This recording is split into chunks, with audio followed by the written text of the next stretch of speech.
केंद्र सरकार के डेवलपमेंट में दावों को लेकर people's alliance for Gupkar declaration ने एक स्टेटमेंट जारी किया है, जिस स्टेटमेंट में उनका ये कहना है कि भारतीय जनता पार्टी की सरकार जम्मू कश्मीर में डेवलपमेंट के जितने दावे कर रही है वो दावे जब आप टेस्ट करने निकले तो वो खरे नहीं उतरते। यानी कि जिन प्रोजेक्ट्स की बात की जा रही है वो प्रोजेक्ट्स पिछले सरकारों के सैंक्शन किए हुए हैं। जिन सरकारी स्कीम्स की बात की गई है वो सरकारी स्कीम्स वो हैं जो स्कीम्स पूरे देश भर में लागू की जा रही हैं, तो उसका आर्टिकल 370 के साथ कोई खास जुड़ाव नहीं है। ये जो स्टेटमेंट जारी किया है इसमें ये कहा गया है कि यूनियन होम मिनिस्ट्री ने जो रीसेंट रिपोर्ट निकाली है जिसमें ये क्लेम किया है कि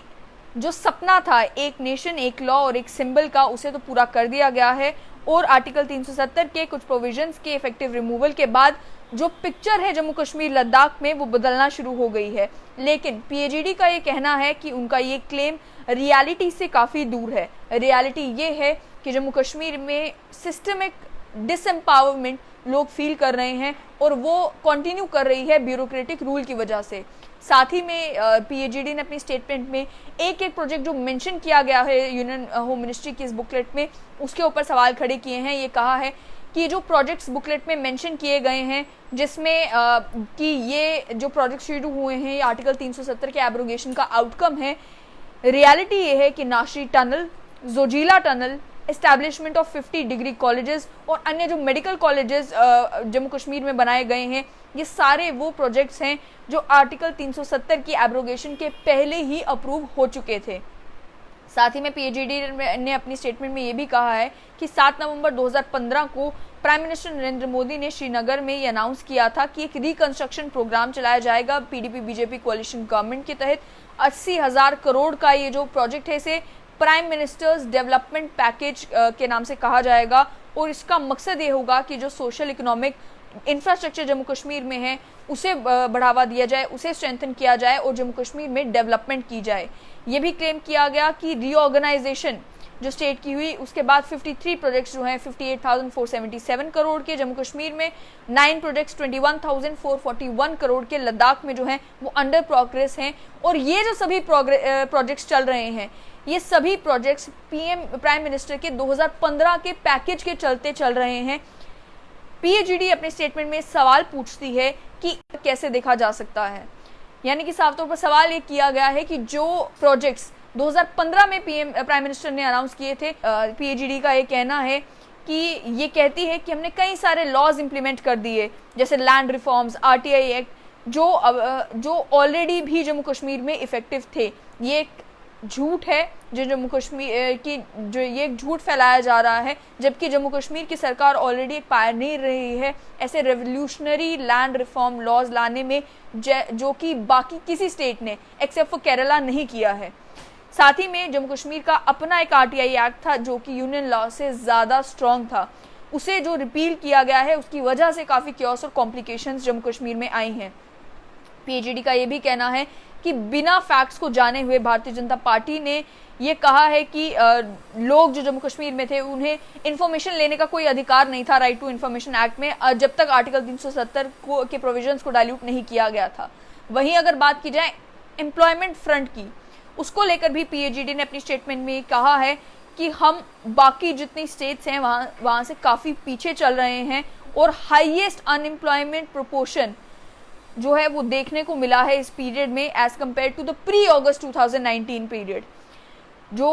वैकेंसीज फिलअप करना है ये एक रूटीन एक्सरसाइज है जो पहले हो रहा था, लेकिन अब हर एक एक्सरसाइज को 370 के साथ जोड़कर देखना जो है वो सही नहीं होगा। और ये भी कहा गया है कि जो रिस्ट्रिक्शंस लैंड परचेज पर लगाई गई हैं बाय आउटसाइडर्स वो एम्प्लॉयमेंट और ज़्यादा रोकने में मददगार साबित होगा। जो अनएम्प्लॉयमेंट रीजन में है वो रिड्यूस नहीं होगी। जब लैंड जो है रिच आउटसाइडर्स खरीद लेंगे, चाहे वो दिल्ली से हो या मुंबई से हो, तो उससे एम्प्लॉयमेंट रिड्यूस होगी जम्मू कश्मीर में, बढ़ेगी नहीं। अनएम्प्लॉयमेंट रेट को लेकर भी ये कहा गया कि पिछले 45 सालों में highest unemployment rate Jammu Kashmir में अभी देखने को मिल रहा है। ये सारे क्लेम्स जो हैं ये पीएजीडी ने अपनी स्टेटमेंट में किए हैं। साथ में ये भी कहा है कि आर्टिकल 370 की डाइल्यूशन से पहले जम्मू कश्मीर में जितने भी ह्यूमन डेवलपमेंट इंडेक्स देख लें या फिर अलग जो इंडिकेटर्स हैं, चाहे वो लिटरेसी रेट हो, मैरिज एंड फर्टिलिटी रेट हो, चाइल्ड सेक्स रेशियो हो, स्कूल अटेंडेंस रेट हो, ये सारी चीज़ें जब देखें तो सिचुएशन उत्तर प्रदेश, बिहार, झारखंड जैसी स्टेट से बेहतर थी। और साथ ही में जो अलग अलग प्रोजेक्ट्स पावर इंफ्रास्ट्रक्चर को लेकर और फ्लड मिटिगेशन को लेकर चल रहे हैं, उसको लेकर भी ये कहा गया कि ये प्री एब्रोगेशन एरा में भी रूटीन डेवलपमेंटल एक्टिविटीज़ के तहत चल रहे थे प्रोजेक्ट्स। और साथ ही में इंडस्ट्रियल सेक्टर में भी जो करंट इंडस्ट्रियल पॉलिसी है वो बस एक रेप्लिका है पिछली इंडस्ट्रियल पॉलिसी की। Credit for conception, approval, execution, completion of Srinagar's long awaited Rambagh flyover, IIT campus और एम्स, ये सारी इस सब का क्रेडिट जो है ये पिछली सरकारों को जाता है। भारतीय जनता पार्टी की गवर्नमेंट और प्रेजेंट डिस्पेंसेशन क्रेडिट क्लेम नहीं कर सकती अटल टनल की कंस्ट्रक्शन का, जम्मू के सेमी रिंग रोड कंस्ट्रक्शन का, या फिर नए बनिहाल टनल का, या फिर वर्ल्ड्स टॉलेस्ट जो रेलवे ब्रिज रिवर चिनाब के ऊपर बन रहा है उसका भी। ये भी कहा गया PAGD के द्वारा कि ये काफ़ी सरप्राइजिंग है और काफ़ी मिसलीडिंग है कि हाई मॉरल ग्राउंड लिया जा रहा है प्रधानमंत्री किसान स्कीम और प्रधानमंत्री आवास योजना को लेकर। जम्मू एंड कश्मीर को उसी तरीके से इन स्कीम्स का बेनिफिट हो रहा है जिस तरीके से बाकी सभी स्टेट्स में होता है। ये कहना कि प्रधानमंत्री जन आरोग्य योजना के तहत आयुष्मान भारत स्कीम के तहत जो है 4.5 लाख बेनिफिशरीज को वेरीफाई कर दिया गया है, 1.77 लाख ट्रीटमेंट्स अप्रूव कर दिए गए हैं, 146 करोड़ रुपए ऑथराइज कर दिए गए हैं। ये सारी चीज़ें मेंशन करना, एक सिंपल सवाल PAGD ने अपनी स्टेटमेंट में पूछा है कि इस सब का आर्टिकल 370 की एब्रोगेशन के साथ क्या लेना देना। ये वही स्कीम है जो बाकी पूरे देश पर भी लागू है, जम्मू कश्मीर पर भी लागू है, तो इसे आर्टिकल 370 के साथ जोड़कर देखना सही नहीं होगा। उसके अलावा भी कहा गया है कि जो महिलाओं के बैंक अकाउंट्स खुलवाए गए हैं अलग अलग प्रोग्राम्स के तहत उनकी फाइनेंशियल इंक्लूजन के लिए, ये सक्सेस स्टोरी जो NDA गवर्नमेंट की है, ये भी उन्हें मालूम होना चाहिए कि सिग्निफिकेंट प्रोग्रेस जो जम्मू कश्मीर में है पिछले 1 साल में देखने को मिली थी महिलाओं को लेकर। और उसके साथ ही में जब स्टेट्स को रैंक किया जाए फाइनेंशियल इंक्लूजन फॉर वुमेन और हाउस होल्ड ऑटोनॉमी को लेकर, उसमें जम्मू कश्मीर भी जो है वो एक अच्छी पोजीशन पर था। जम्मू कश्मीर जो नेशनल फैमिली NFSS 4 की रिपोर्ट थी 2015-16 की, जिसमें ये डाटा कलेक्ट किया गया था कि कितने महिलाओं के बैंक अकाउंट्स हैं, तो उसमें ये भी मेंशन किया गया कि ये परसेंटेज इंक्रीज की थी 15.5% से 53% तक 2015-16 में। तो जम्मू कश्मीर में ऑलरेडी जो है इस पैरामीटर को लेकर जो महिलाएं हैं वो काफ़ी आगे थी, तो इसके साथ भी जोड़कर देखना सही नहीं होगा। उसके अलावा ये भी कहा गया है PAGD ने अपनी स्टेटमेंट में कि जो स्लोगन है डेवलपमेंट का वो एक रेड हेरिंग है, यानी कि मिसलीडिंग है। तो फिर सेंट्रल गवर्नमेंट ऐसा कर क्यों रही है? उसके बाद यही कहा गया कि ये एक लॉन्ग स्टैंडिंग डिमांड थी हिंदुत्व एलिमेंट्स की, जिसको लेकर जो है डेमोग्राफिक कंपोजिशन जो जम्मू कश्मीर की है उसे चेंज करने के लिए सारा कुछ किया जा रहा है। और गवर्नमेंट जो है वो इसी मकसद के साथ आर्टिकल 370 के खात्मे को अलग अलग पैरामीटर्स के साथ जोड़कर देख रही है। लेकिन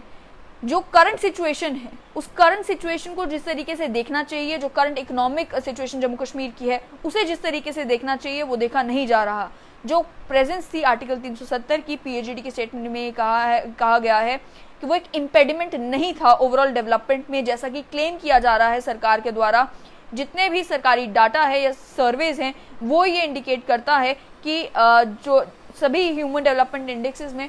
जो स्टेट का सिचुएशन थी, जम्मू कश्मीर की सिचुएशन थी, वो पहले भी काफ़ी बेहतर थी। यानी कि यूनियन होम मिनिस्ट्री की जो रिपोर्ट थी उस रिपोर्ट में जो सारी चीज़ें मेंशन की गई थी उन एक एक पॉइंट्स को लेकर PAGD ने ये अपनी स्टेटमेंट एक जारी की है, जिसमें बताया है कि जितने भी क्लेम्स केंद्र सरकार कर रही है जम्मू कश्मीर में डेवलपमेंट के, वो सभी क्लेम्स झूठे हैं।